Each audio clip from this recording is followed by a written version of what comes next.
This is Bringing the Darkness to the Light with Catherine Nadal, professional psychic medium. Today's guest is John Corabi from the Daisies, currently playing and dropping his new songs with this amazing album. A lot of you may remember John from his work in Motley Crue and The Scream. It's a pleasure to have you on, John. Thanks for having me. Oh, wow. So this is so exciting. I saw the Daisies last summer, actually, the beginning of the summer in New York City.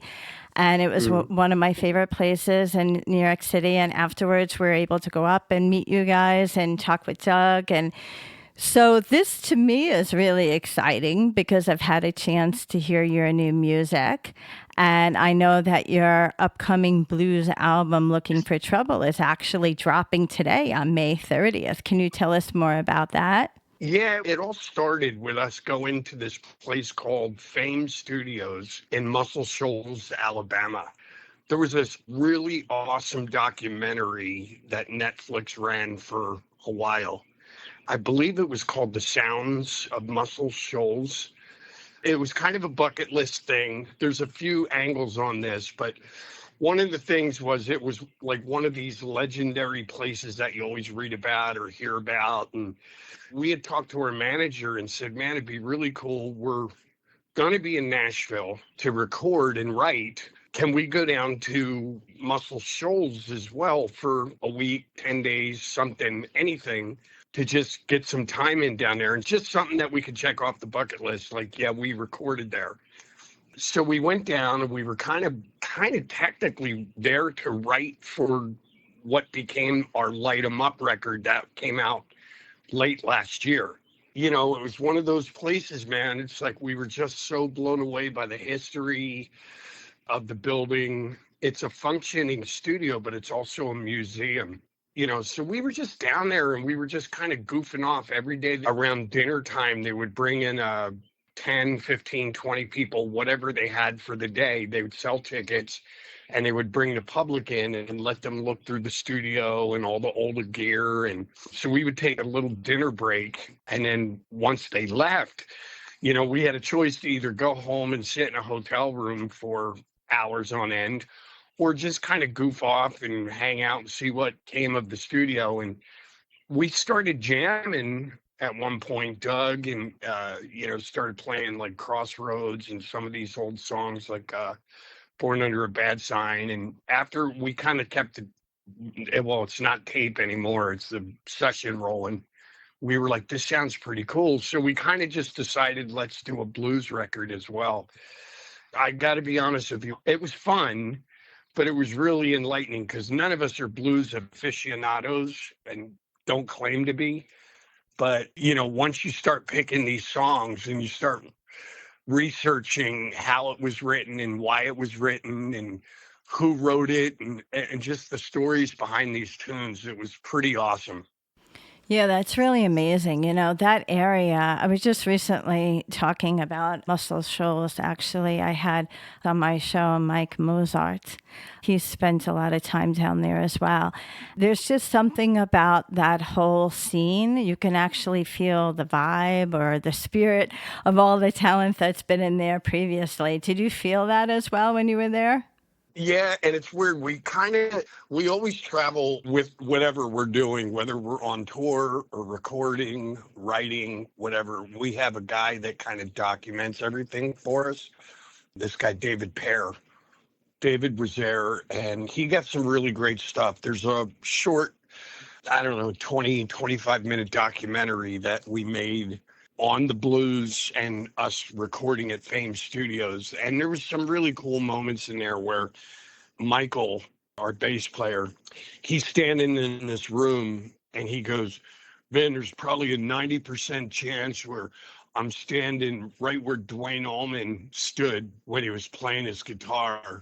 And then one of the guys from the studio goes, well, actually, there's probably 100% chance that you're standing somewhere that he slept. You know, it was just things like that. Like they told us this story about how, if you're familiar with the thing, you know, they had a legendary house band, just like Motown had the Funk Brothers, LA had the Wrecking Crew. Well, the Muscle Shoals guys were called the Swampers. And Leonard Skinner made them famous on the song Sweet Home Alabama. In that third verse, they say Muscle Shoals has got the Swampers. So they were talking about this band, and he was saying that I guess apparently the Swampers went to the studio one day to do whatever, and Dwayne Allman was so into the sound of that studio that basically they showed up one day and there's some kid in a tent just like camped out, and all he wanted to do was just go in and sit in with the Swampers, and it wound up being Dwayne Allman. And he was discovered there. He played on this legendary Wilson Pickett track called Wilson Pickett covered Hey Jude, and Dwayne did all this guitar work on it, and it was just the stories were, it was like goose pimples and hair raising, and it was amazing. That's all I can say. It was just an amazing learning experience, and just being in that room. I can't even imagine. First of all, I'm not a musician, but just as a fan of Elvis, when I went to his home and when I went to Sun Studios, they have a spot on the floor and they said, you can stand there in front of the microphone where Elvis was. And just standing there as a fan, not even knowing, the level of music that you guys have, you just get this overwhelming feeling of greatness, but also sadness, that some of those greats aren't with us anymore.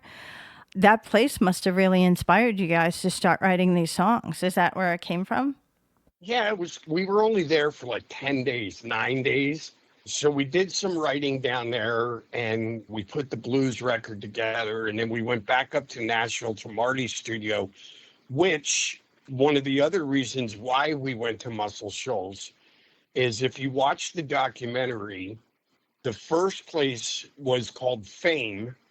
And then some of the Swampers guys left and went and created another studio also in Muscle Shoals across town, which is where Bob Seger recorded, Rod Stewart, the Rolling Stones notoriously recorded Wild Horses and Gimme Shelter in that studio. It was funny because that studio also became equally as famous. And then a few of the guys left there and went to Nashville. And oddly enough, when Marty Fredrickson, our producer, moved from LA to Nashville, he bought a studio, and it was the third studio in that chain. So we've been recording, like there was 3 studios in that Muscle Shoals family tree or whatever. And Marty had the last one, so we went to the first one, which was another thing. But we wound up finishing our original record, Light 'Em Up, back at Marty's. We did do some writing, and then we went back to Nashville and finished that one there. It was just the whole thing. Like I said, seeing the photos of the Allman Brothers on the walls, and Etta James and Aretha Franklin and Wilson Pickett and some of the blues guys that were there and the gospel guys. And as a fan, like I've had those moments as well where I've had the very good fortune of being able to play like at the Whiskey A Go-Go. And I remember my first time playing there, all I could tell myself when I was walking towards the stage was, this is where the Doors were discovered. This is where Led Zeppelin played on their first tour. This is where Three Dog Night used to play. And then you go to even as late as, 2023, I was on tour with Tom Kiefer and Winger.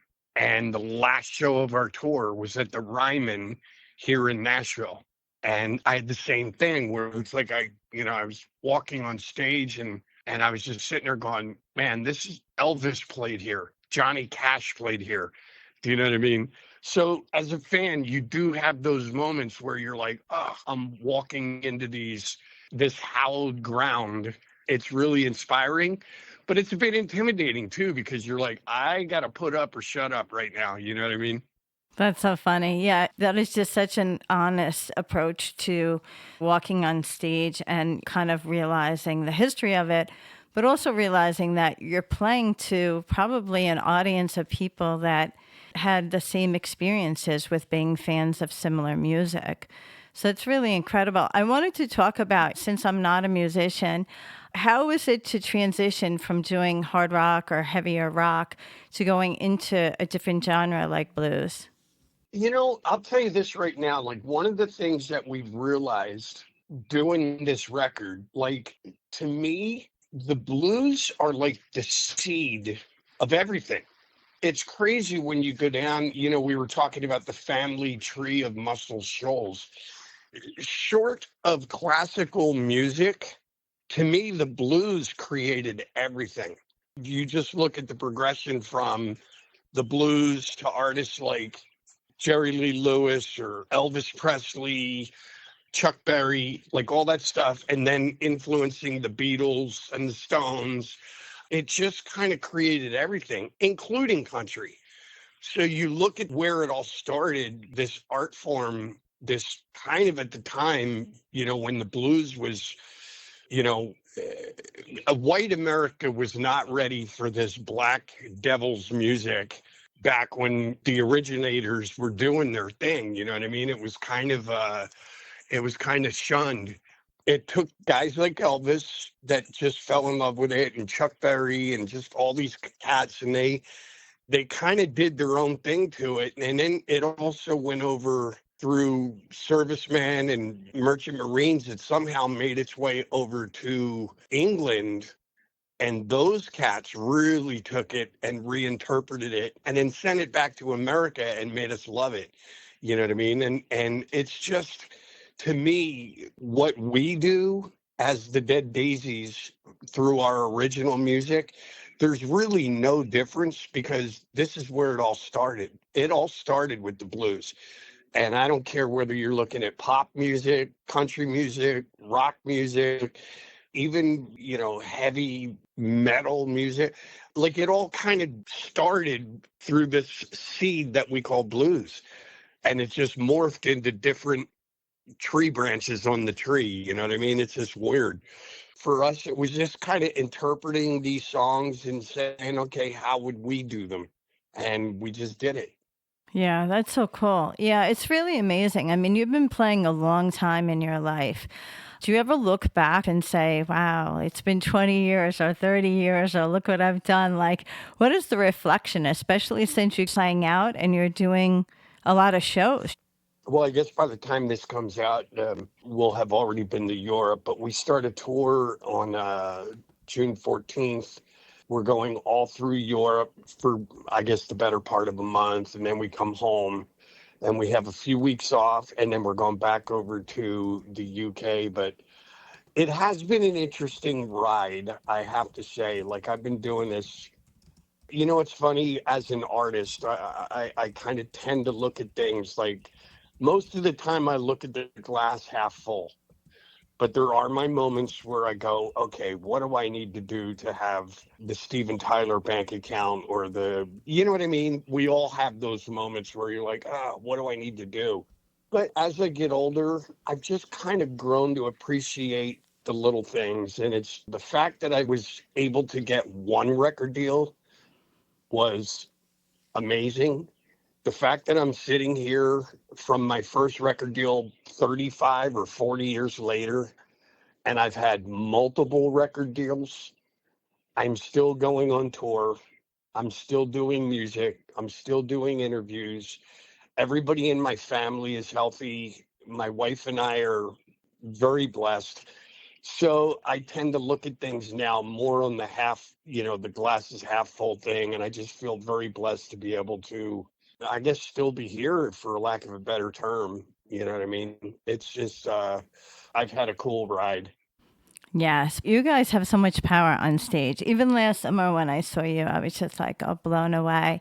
I'm such a big fan of your last album, and I know I'm going to be a fan of this album. I've already listened to Black Betty and Boom Boom and Crossroads. What is your favorites that are coming out on this latest?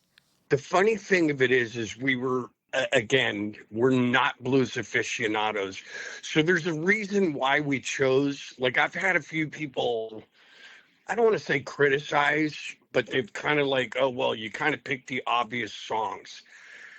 But the reason why we picked these was because these are all songs that enlightened us to the blues, but not from the original guys. You know what I mean?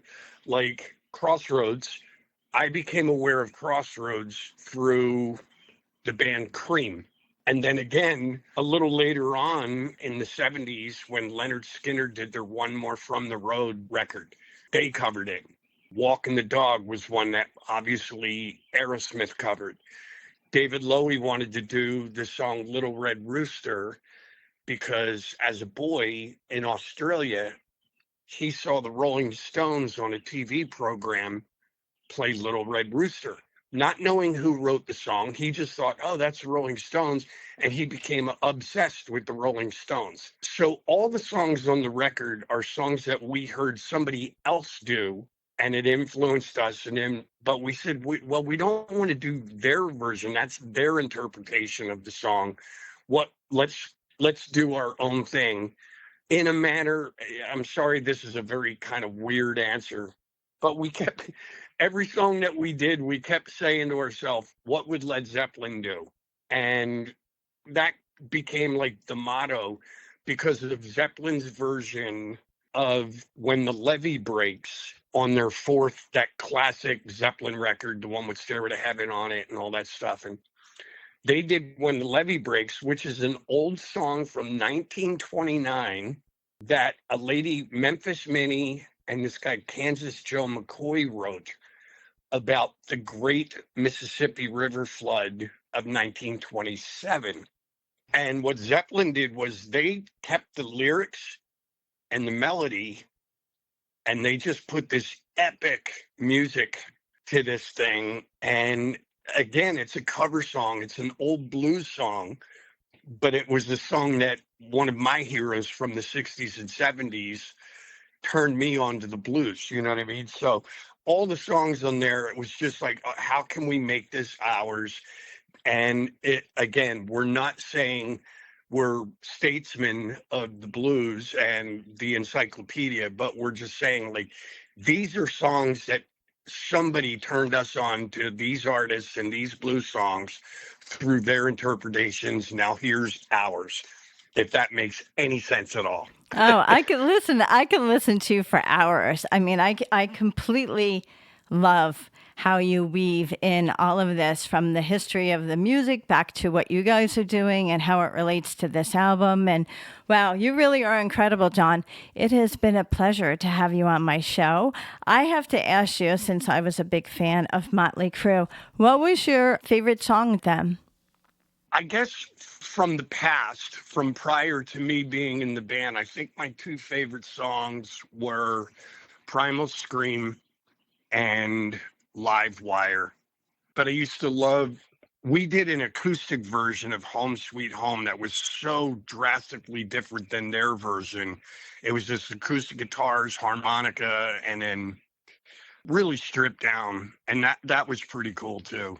Wow. That was definitely a wild period. I don't remember much of it, but I think it was pretty cool. Wow. Well, it is rock and roll, right? So stay true to Yes. rock and roll. Yeah, Motley Crue. I don't think there's one song that is not my favorite. So, and I feel the same way with Dead Daisies. Doug knows I'm a big fan, and it's just incredible. I will do my best to spread the word about this new music, but also, you know, your upcoming tour. Can you please plug where you guys are going to be, or your websites, or how they can download and stream your music? If anybody wants to see the tour dates, they can go to thedeaddaisies.com. Everything's there: merchandise, tour dates, videos, albums, everything. It's all there. One-stop shopping. It's like the Walmart for the Dead Daisies. That's so great. And where can they see this documentary that you said was being filmed while you were in the studios? It should be on YouTube in the next couple of days.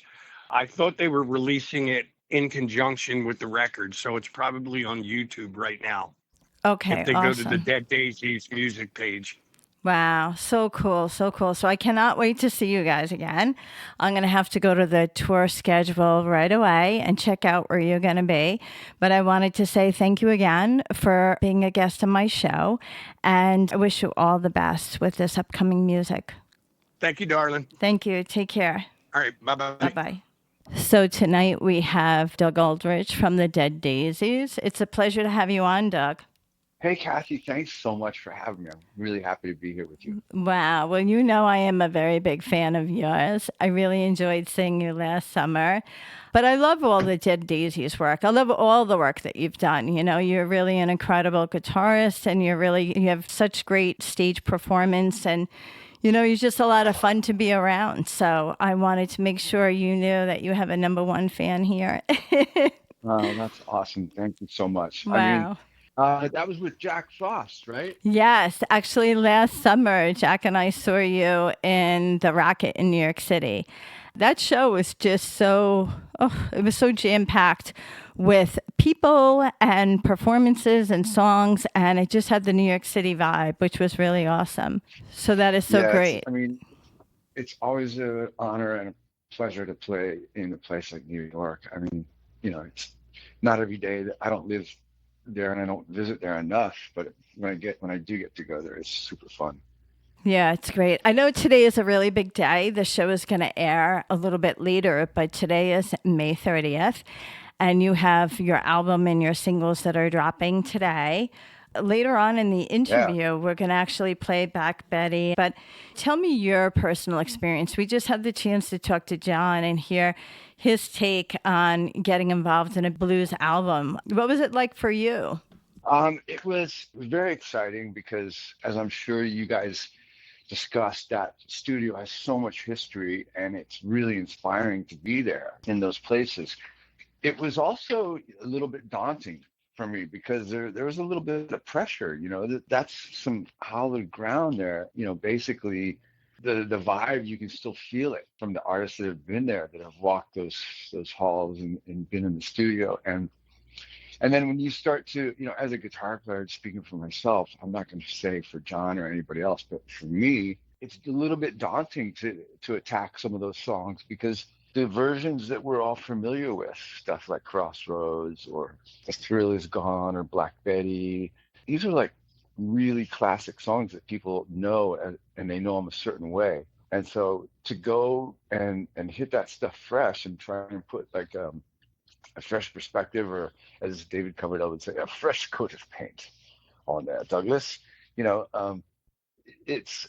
It's daunting. You want to do a good job. You don't want to do anything that's going to upset anybody or whatever. You want it to be something that's a little different, so you're not just doing a cover of what somebody else already did. Yes, I can understand that. It's interesting because one of my friends, Glenn Dove, many, many years ago in the beginning of, one of your songs that you mentioned, it just reminded me that song, Black Betty, was done by the band, right? Ram Jam. And It's interesting because I think it was their drummer had a strange mishap, and I don't know if he had fractured his leg or something like that, and he wasn't able to go on tour. So they turned around and asked my friend Glenn Dove to be the drummer and go on tour with them when they were kind of at their peak. So it just reminds you in music. Glenn is now recently relocated from New York City to Florida, but he reflects on something that happened many, many years ago with such joy in his heart, because as a true musician, those opportunities just don't happen every day. And when they fall into your lap, you're like, okay, I have to pay attention to this, quite literally. Totally. Yeah. Yeah. Wow. That's No, cool. it really is a situation in the music business where it's not only, of course, it's you need to work on your craft and you need to practice and put your heart and soul into stuff.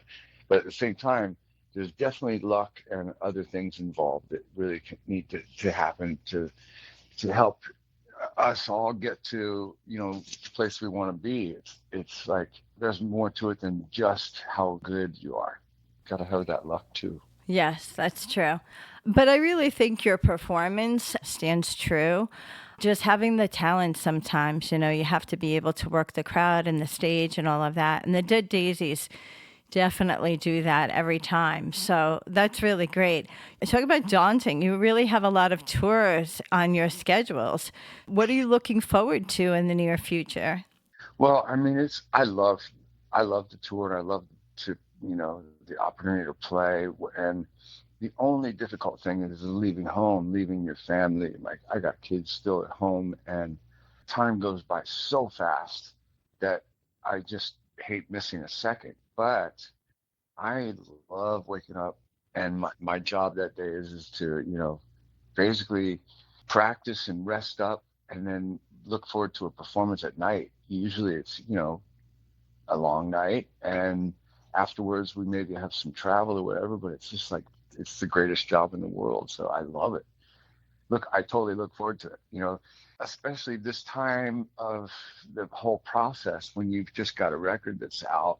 So there's new music to promote and play for people and to talk about. It's a really exciting time.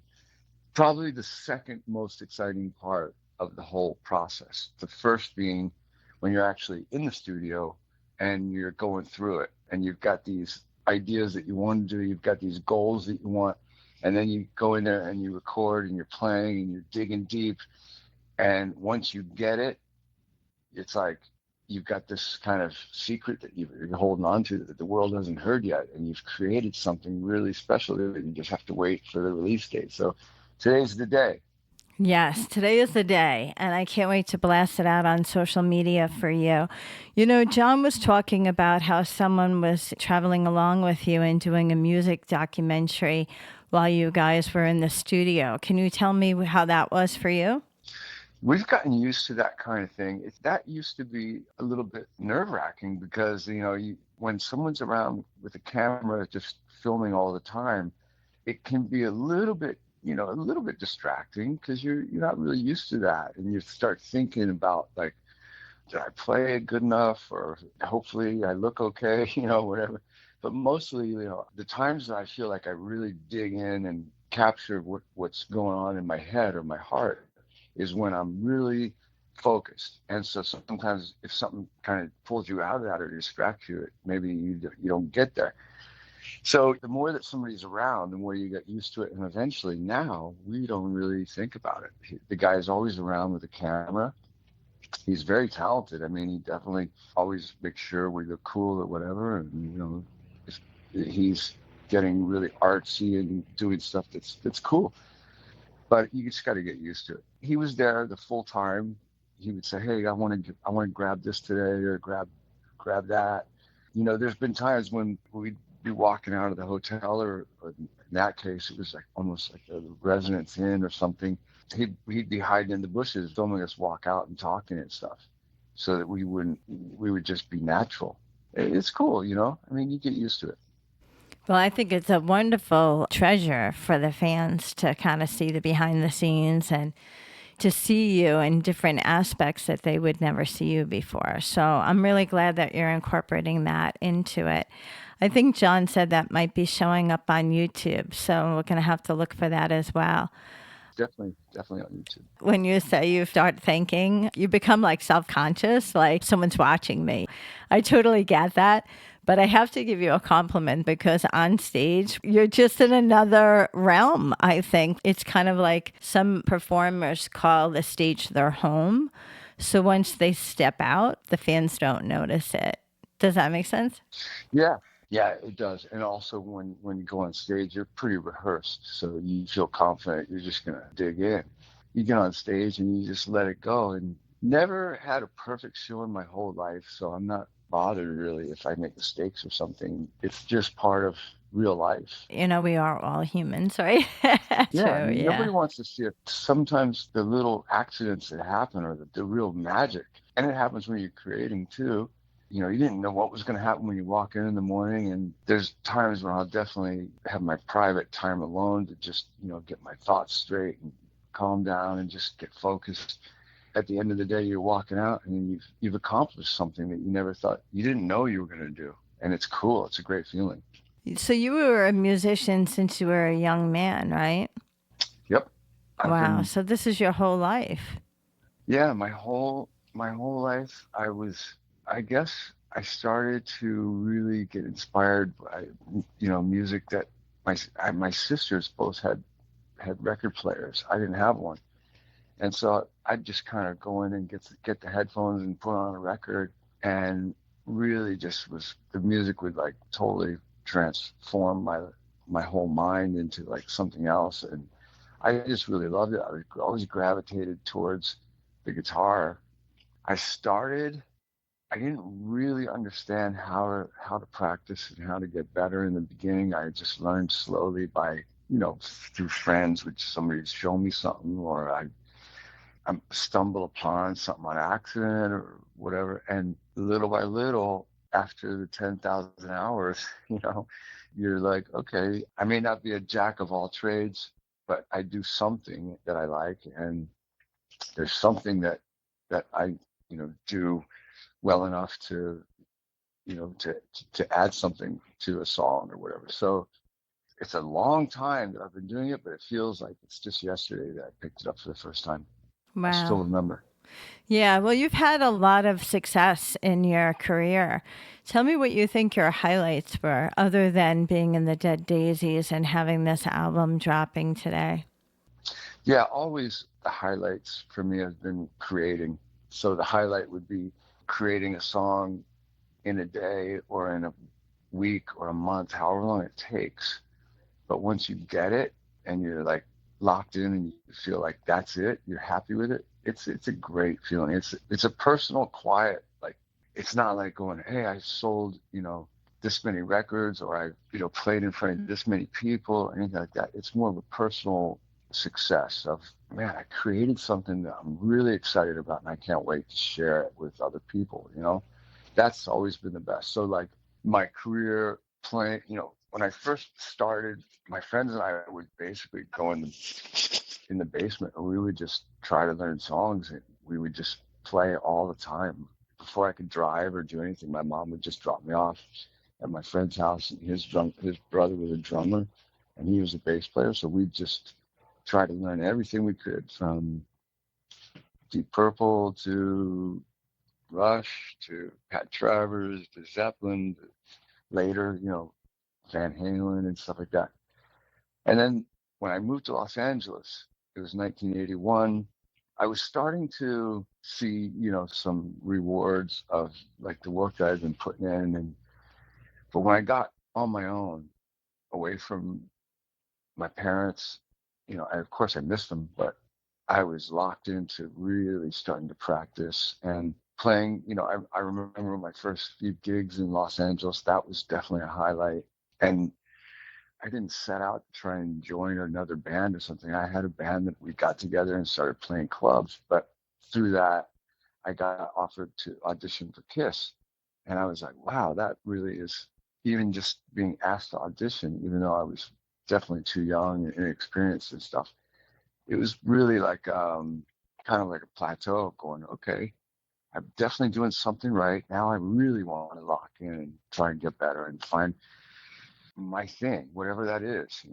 And then eventually I started teaching guitar. Basically, some kids, people younger than me, had asked me like, can we do a lesson? And then a couple of kids turned into like going into a music store and saying, okay, I've already got about 5 or 10 kids.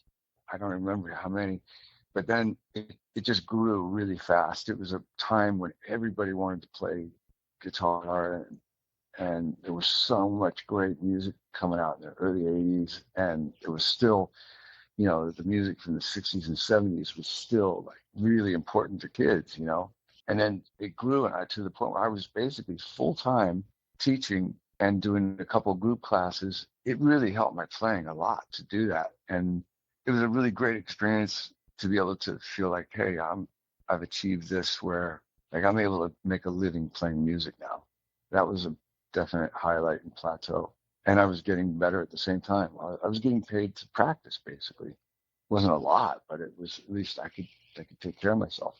And then of course, the first record deal, even though my particular situation, the record deal was, I don't know the right word, it was questionably it wasn't a great deal for us. And we were kind of passed over by all the bands in the early '80s, passed over by all the record companies, I should say, in the early '80s, because our sound was a little more European.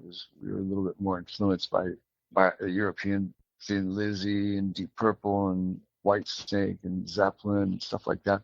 UFO, a lot of that stuff, that kind of stuff. Gary Moore.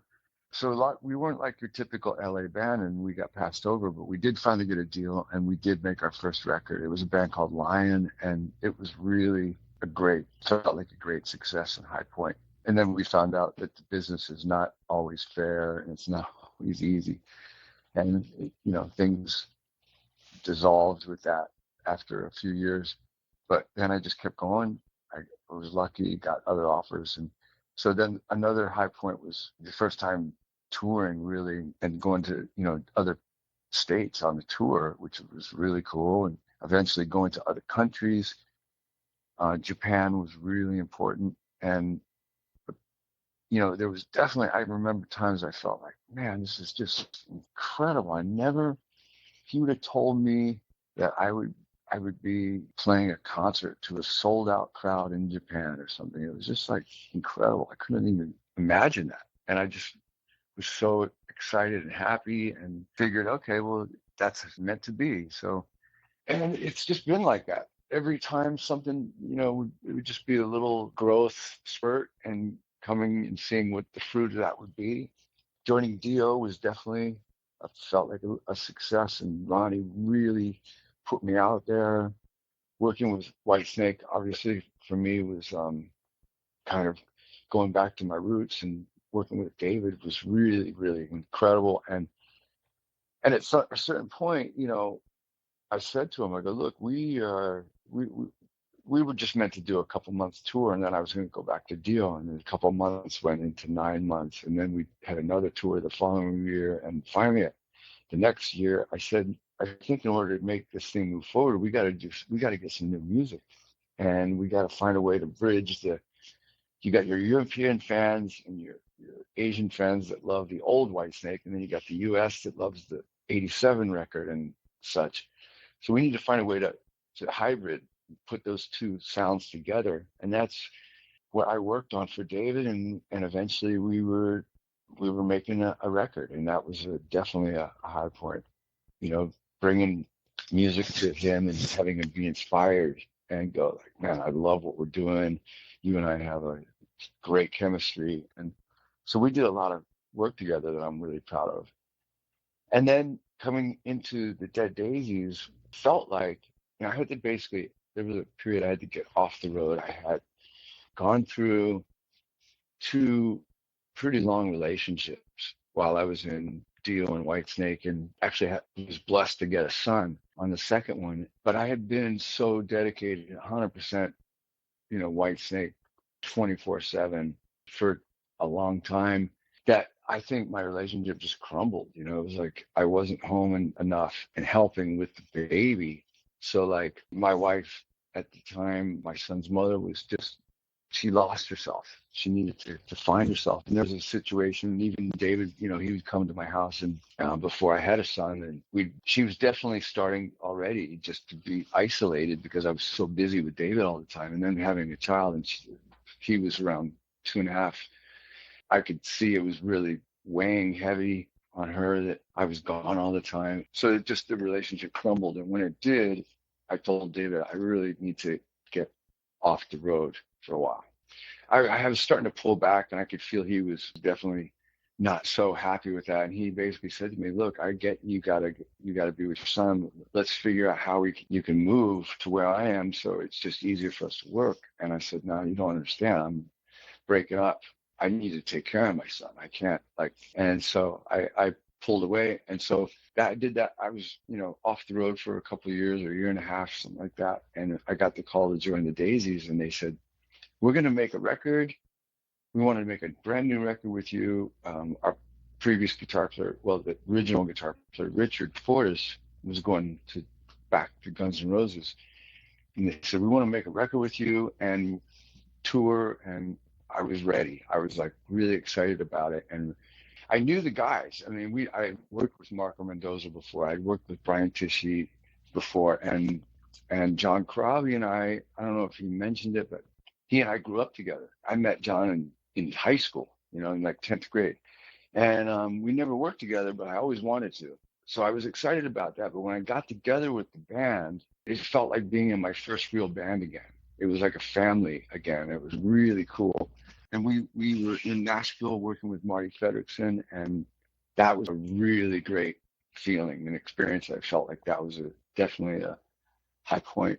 And it's just been a lot of things with the Dead Daisies has been like that. From playing some really special gigs, one in particular in Poland with a 60-piece orchestra, which it was so fun to prepare for. We're going and rehearse with these Polish musicians, and they had charted, they had this big book of our show charted out. So they were playing our songs. They were written out in music, and it was really cool. And it was a really awesome night playing it, to like playing in New York with those guys. We've had some great shows in New York. We've gone all over the world together, South America and Japan, and it's just, to be at this age and still doing it and still having fun and feeling like I'm definitely, got a guiding light above me, helping us is it's a great feeling, and definitely feels like at a high point again. We've got our new record out and we're excited about it. Yes, well, your fans are going to be very excited about it because I have checked it out already and it is really amazing. I could speak to you. Just like I said to John earlier, I said I could speak to you for hours. The two of you are just incredibly talented, so interesting, and just really great guys. It's been such a pleasure to have you on. Just let the fans know, what are things that you're looking forward to in the upcoming months?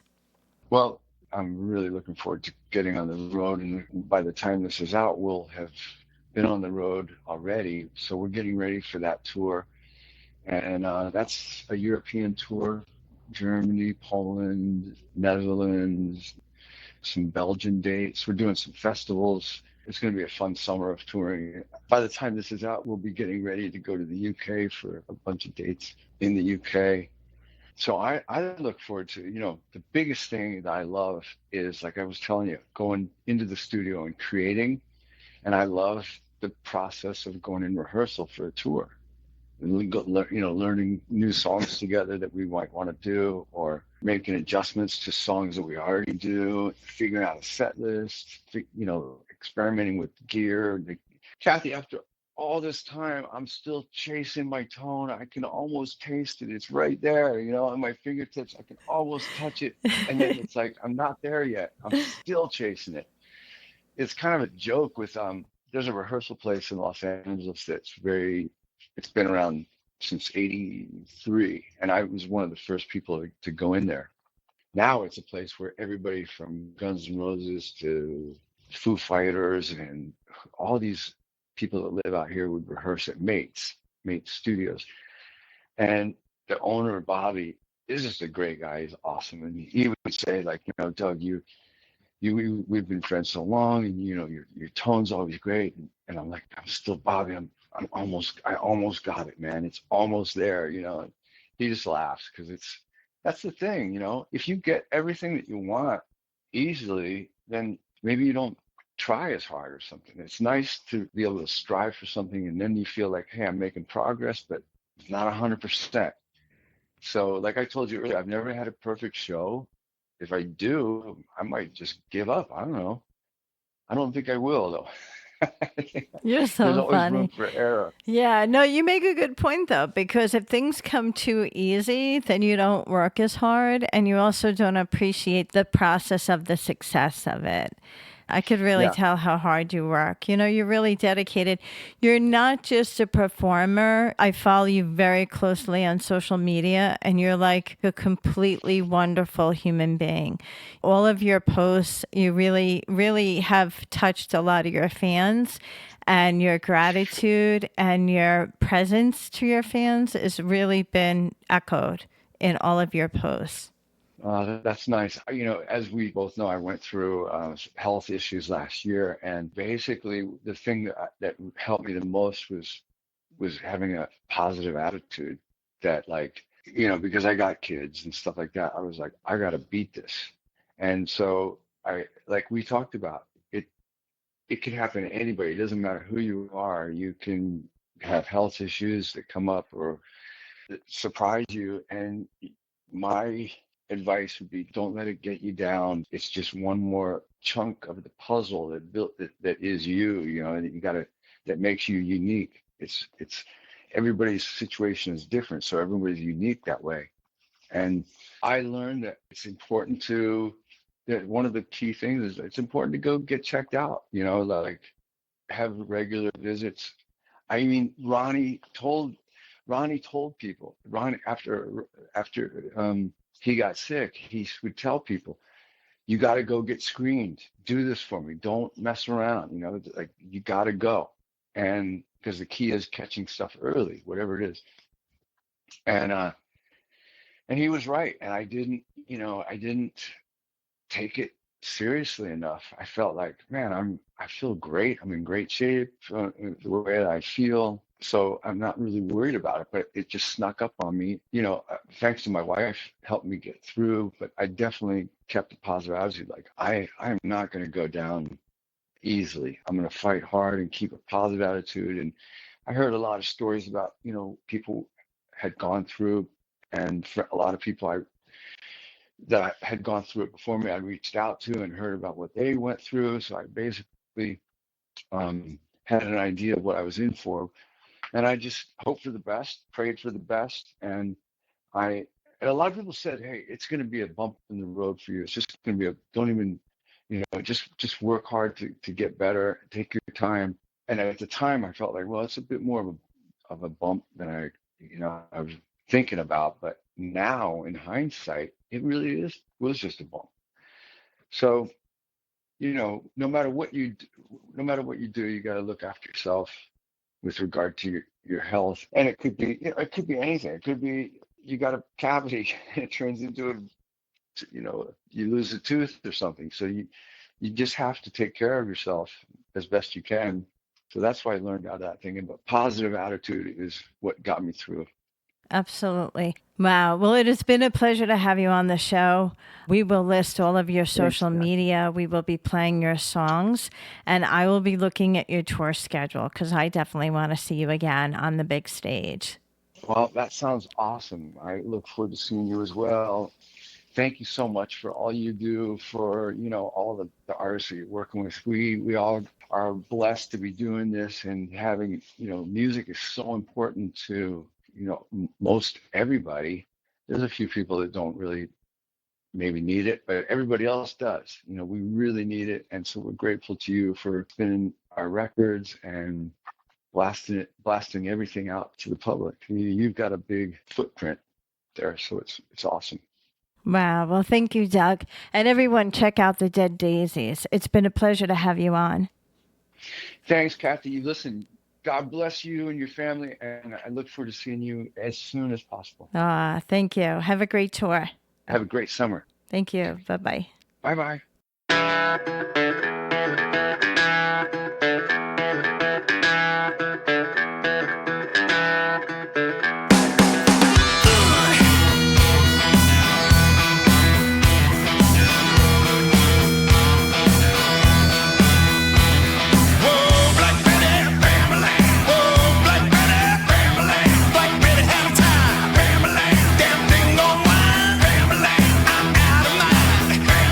Damn thing gone blind.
You have been listening to Bringing the Darkness to the Light with Catherine Nadal, professional psychic medium, Dream Central Station, LLC.